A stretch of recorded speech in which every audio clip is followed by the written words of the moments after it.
నమస్తే, నేను సిరి. అంబటి రాంబాబు గారు అయితే ఇంకా తాను రాజకీయ సన్యాసం తీసుకుంటాను అన్నట్టుగా ఒక ట్విట్టర్లో అయితే తన అకౌంట్లో ఒక మెసేజ్ అయితే పెట్టడం జరిగింది. మరి ఏంటి ఆ ట్విట్టర్కి అంటే ఏదైతే ఆ మెసేజ్ పెట్టాడో దాని అర్థం ఏంటి, ఎందుకు మరి రాజకీయ సన్యాసం తీసుకోవాలని అనుకుంటున్నారు అనే అంశాన్ని మనకి వివరించడానికి మనతో పాటు ఉన్నారు Janasena official spokes person Srinivas గారు. నమస్కారం సార్. నమస్తే సార్. అంబటి రాంబాబు గారు నేను అంటే రాజకీయ నిష్క్రమణ చేస్తాను అన్నట్టుగా తను ఒక ట్వీట్ అయితే చేయడం జరిగింది. ఆ ట్వీట్కి అర్థం ఏంటంటారు? ఇంతకీ అసలు ఆయన అది పెట్టడానికి గల కారణాలు ఏంటంటారు? ట్విట్టర్ కాదు, ఎక్స్లో పేరు మారింది. అయ్యో, ఎక్స్. ఓకే సార్, నేను మర్చిపోయాను. ఏమంటారంటే యాక్చువల్గా ఇప్పుడు జరుగుతున్నటువంటి శాసనసభ సమావేశాల్లో శాసన మండలిలో నిన్న ఒక చర్చ జరిగింది.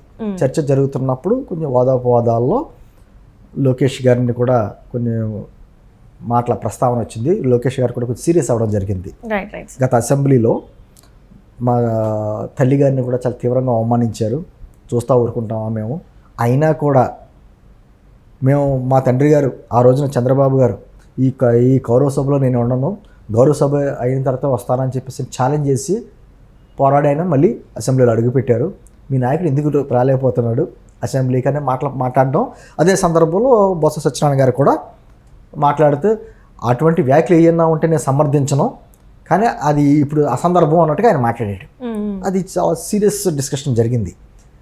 దానికి కౌంటర్గా అనుకుంటా పాపం ఈరోజు అంబటి రాంబాబు గారు ఖాళీగా ఉన్నాడు కదా, ఎక్సెల్ ట్వీట్ పెట్టి మీ తల్లి గారికి నిజంగా అవమానం జరుగుంటే నిరూపిస్తే నేను బహిరంగంగా క్షమాపణ చెప్పి రాజకీయ సన్యాసం తీసుకుంటానని చెప్పి నాకు అనిపిస్తుంది. అతను చూస్తే పొలిటికల్ కమెడియన్ అంబటి రాంబాబు అంటే ఒక పొలిటికల్ కమెడియన్. నేను ఎందుకు అంటున్నానంటే అతను గతంలో నీటిపారుదల శాఖ మంత్రిగా కూడా చేసినప్పుడు పాపం అతనికి ఉన్నటువంటి అతను ఇదివరకు సినిమాలో కూడా యాక్ట్ చేశాడు కదా అతను, అది కూడా అనుభవం ఉంది అతనికి, మంచి ఆర్టిస్టు.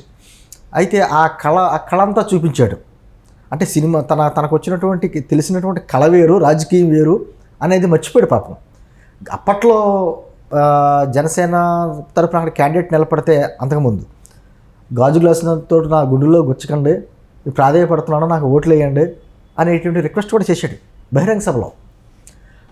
సరే విచిత్రంగా సరే తర్వాత ఎమ్మెల్యే అయ్యాడు, మినిస్టర్ అయ్యాడు. మినిస్టర్ అయిన తర్వాత కొంతమంది పోలవరం గురించి కూడా అడిగితే నేనేమన్నా ఇంజనీర్నా, నాకేం తెలుస్తుంది, కాంట్రాక్టర్లు తెలుస్తుంది అన్నట్టు చాలా చాలా విచిత్రంగా అంటే నెగ్లెక్ట్ చేశాడు అన్ని ప్రతి ఒక్క క్వశ్చన్ కూడా. తెలియదు అసలు పోలవరం అంటే ఏంటి, దానివల్ల ఉపయోగాలు ఏంటి, అది ఏ స్థితిలో ఉంది, దాన్ని ఎప్పుడు కంప్లీట్ అవుద్ది, దానికి ఎన్ని నిధులకి రావాలి ఏంటి అనేది ఒక పూర్తి సమాచారం కానీ తనకి అర్థం చేసుకునే శక్తి కూడా లేదు.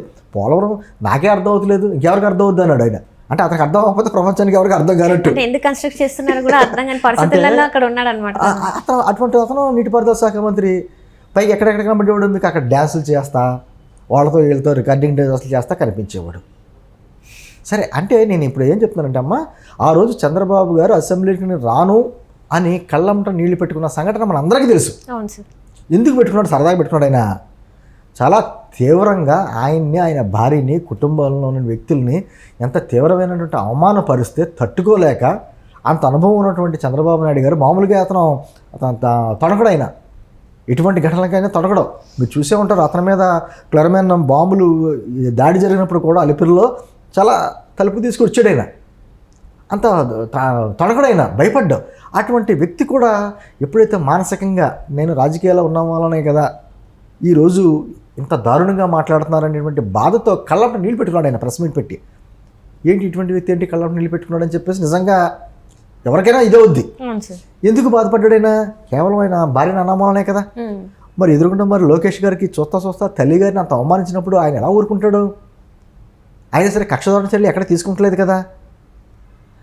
ఆ విషయం ప్రస్తావన అంటే ఆ విషయం తెలిసి కూడా మరి అంబటి రాంబాబు గారు నేను రాజకీయ సన్యాసం తీసుకుంటే ఆల్రెడీ సన్యాసం తీసుకున్నావు, నువ్వే పదవిలో లేవు, ఎమ్మెల్యే కాదు, ఏమీ కాదు, నువ్వు ఎక్కడి వరకు పరిమితం అంటే ఎక్స్లో పోస్టులకే పరిమితం, అంతకుమించి ఏం కాదు. ఎప్పుడైనా ఒక స్క్రిప్ట్ వస్తే పవన్ కళ్యాణ్ గారిని తిడటానికి వస్తావు బయటికి. ఎందుకంటే జగన్మోహన్ రెడ్డి గారు తెలివినాడు కాబట్టి పవన్ కళ్యాణ్ గారిని తిట్టాలంటేనేమో అంబటి రాంబాబు లేకపోతే పేరున్నా లేకపోతే గుడివాడ అమర్నాథ్ ఇలా భుజాల మీద ఆ కుల రాజకీయాలు చేశాడు ఆయన. అంతే తప్ప ఈ రోజున నిజంగా నీ తెలిసి ట్వీట్ చేస్తున్నావా, తెలియక ట్వీట్ చేస్తున్నావా తెలియదు. పొలిటికల్ ఎందుకంటారంటే పొలిటికల్ కమెడియన్ ఎందుకంటే ఆల్రెడీ కమెడియన్. ఈరోజు పదే పదే నిరూపించుకోవడం ఎందుకు? అక్కడ పాప కాస్త కోస్త బస్సు వచ్చిన కరెక్ట్గా మాట్లాడాడు, అటువంటి వ్యాఖ్యలు మేము సమర్థించం అన్నాడు ఆయన. కానీ ఆ మాట అయినా నేను నోటి వచ్చిందా? ఎవరు చేసినా అటువంటి తప్పే అని ఆ మాట అంటే ఒక సంస్కారయుతంగా ఉంటుంది.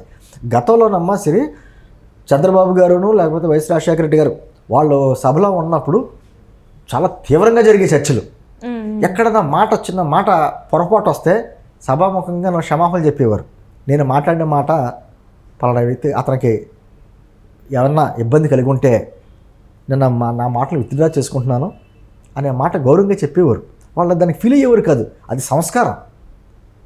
అటువంటి సంస్కారమైన రాజకీయాలు ఇప్పుడు ఎక్కడ ఏడిసినాయి? ఏం జరిగిందో అన్నది రికార్డెడ్. అసెంబ్లీలో ఏం మాట్లాడినా కూడా రికార్డెడ్గా ఉంటుంది. గత 5 సంవత్సరాల్లో మీరు చంద్రబాబు గారిని కానీ పవన్ కళ్యాణ్ గారిని కానీ ఎటువంటి వ్యాఖ్యలు చేశారో ఒకసారి రికార్డు తీసి చూసుకోండి. అంటే నేను అంటుంది పాలేడుతనం చేయొచ్చు, మరీ బొత్తిగా ఎంత దారుణమా? జరిగిన వాస్తవాలని తెలిస్తే ప్రజలకు అందరికీ తెలుసు, రికార్డెడ్గా ఉంటే ప్రజలందరూ కూడా ఆ మాటలకి ఆ భాషకి వాళ్ళు చేసిన పనులకే కదా మనల్ని 11 స్థానాలకి పెట్టారు. ఇంకా అటువంటి మాటలు అటువంటి భాష మాట్లాడటం కరెక్ట్ కాదు, ప్రజలు మర్చిపోతారనుకోవడం తప్పది అనేటువంటిది కనీసం ఇంగిత జ్ఞానం అంబటి రాంబాబు ఉండాలిగా. ఏమీ తెలియని వ్యక్తిలాగా ఈరోజు ఒక ఎక్స్లో ఒక ట్వీటు. ప్రజలు ఏమనుకుంటారంటే అంటే అంతా అక్కర్లేదు, కనీసం ఆయన నియోజకవర్గ సత్యనపల్లి ప్రజలే కూడా ఇటువంటి వ్యక్తిని మనం ఎమ్మెల్యే చేసాం, మినిస్టర్ చేసుకున్నాం అనేటువంటి బాధపడతారు. ఒక దేనికైనా ఒక విధానం పరంగా మాట్లాడేటప్పుడు ఒక భాష విధానం మనం ఏం మాట్లాడుతున్నామో రేపు పొద్దున ఆ ప్రశ్న కింద వస్తుంది, దానికి మనం సమాధానం చెప్పుకోవాలి అనేటువంటి ఇది గుర్తురగాల రాజకీయాలు. ఏదో మాట్లాడేస్తామంటే కుదరదు. ఈ సోషల్ మీడియా యుగంలో పాత అన్నీ తీస్తారు బయటికి. నువ్వు చేసిన చర్యలు అన్నీ తెలుసు, ఎటువంటి మాటలు మాట్లాడేవో, నీకు ఒక మంత్రిగా బాధ్యతలు అప్పచెప్పినప్పుడు కూడా ఎంత బాధ్యతారహితంగా కూడా ఆ రంగం గురించి మాట్లాడావో తెలుసు. మీ నాయకుడు ఎన్నో రకాలుగా మాట్లాడే పోలవరం గురించి, నువ్వు తర్వాత మినిస్టర్ అయ్యో ఏ ఒక్క అడుగు పడిందా చెప్పలేవు. రైట్. అంటే ఇప్పుడు శాసనసభలో ఆ వీడియో అయితే ఇప్పటికీ మనం సెర్చ్ చేస్తే మనకు కనిపిస్తుంది. సో ఇప్పుడు మరి ఆ వీడియో చూసిన తర్వాత మరి అంటే వీడియో తెలియక మాట్లాడాడు అనుకుంటా, పొరపాటుది తెలిసే మాట్లాడతాడు. నేను అందుకునే అన్నాను పొలిటికల్ కమెడీని అని. తెలియక మాట్లాడితే అది వేరు, తెలిసే పదే పదే పదే పదే హాస్య ప్రజల్లోని ఒక నవ్వులు పాలవడం అన్నది ఇదే. ఇప్పుడు జగన్మోహన్ రెడ్డి గారు పెట్టగా ఒక ప్రెస్ మీట్ పెడతాడు, మీలాంటి మీడియా వాళ్ళందరికీ ఆహారం అందిస్తాడు, దాని మీద 100 వీడియోలు చేయొచ్చు. ఇది అంతా ఆ విధంగాను ఈ అంబటి రాంబాబు కూడా అంతే. ఈ రోజు చూసారా అతని గురించి మాట్లాడుకుంటున్నాం మనం, వాళ్ళకి అది కావాలి, మీరు నవ్వులు పాలవుతాం కూడా వాళ్ళకి సంతోషం, వాళ్ళకే తక్కువ చేసుకున్నా కూడా సంతోషం. ఇది కొంతమంది మెంటాలిటీస్ కొంత ఉంటాయి ప్రజల్లో, ఎప్పుడు నాంతా ఉండాలి, ఎలాగైనా పర్వాలేదు, మనం తిట్టుకున్నా పర్వాలేదు, మనం చూసి నవ్వుకున్నా పర్వాలేదు, ప్రజలు నాంతా ఉండాలని రాంగోపాల్ మెంటాలిటీ అంటారు దీన్ని. అతను చూసారా ఆ టైప్ మెంటాలిటీ అంబటి రాంబాబు. రేపటి రోజున ఆయన కూడా ఇంకా రేపు మాపు అరెస్ట్ అయ్యే అవకాశాలు ఆయన ఏమంటారంటే ఇప్పటికైనా అంబటి రాంబాబు గారు మీరు ఒక ప్రజాప్రతినిధిగా చేశారు, బాధ్యత అయినటువంటి మంత్రిగా చేసి మీరు బాధ్యత రహితంగా వ్యవహరించారు కాబట్టి మీకు మీ నియోజకవర్గ ప్రజలే చిచ్చి పొమ్మన్నారు బయటికి. అవతల వ్యక్తి భారీ మెజారిటీతోటి ఎన్నుకున్నారు. ఇప్పటికైనా జగన్మోహన్ రెడ్డి గారికి జపం చేయడం మానేసి ప్రజలకి జపం చేయండి. ప్రజల నామాంతో జపం చేస్తే రేపైనా ఎప్పుడైనా కనీసం శాసనసభ పంపుతారు. జగన్ జపం కాదు, జనం జపం చేయాలి. అది కాకుండా పదే ఇటువంటి ట్వీట్స్ పెట్టి మరోసారి నవ్వులు పాలు కాదని మనం. Thank you so much.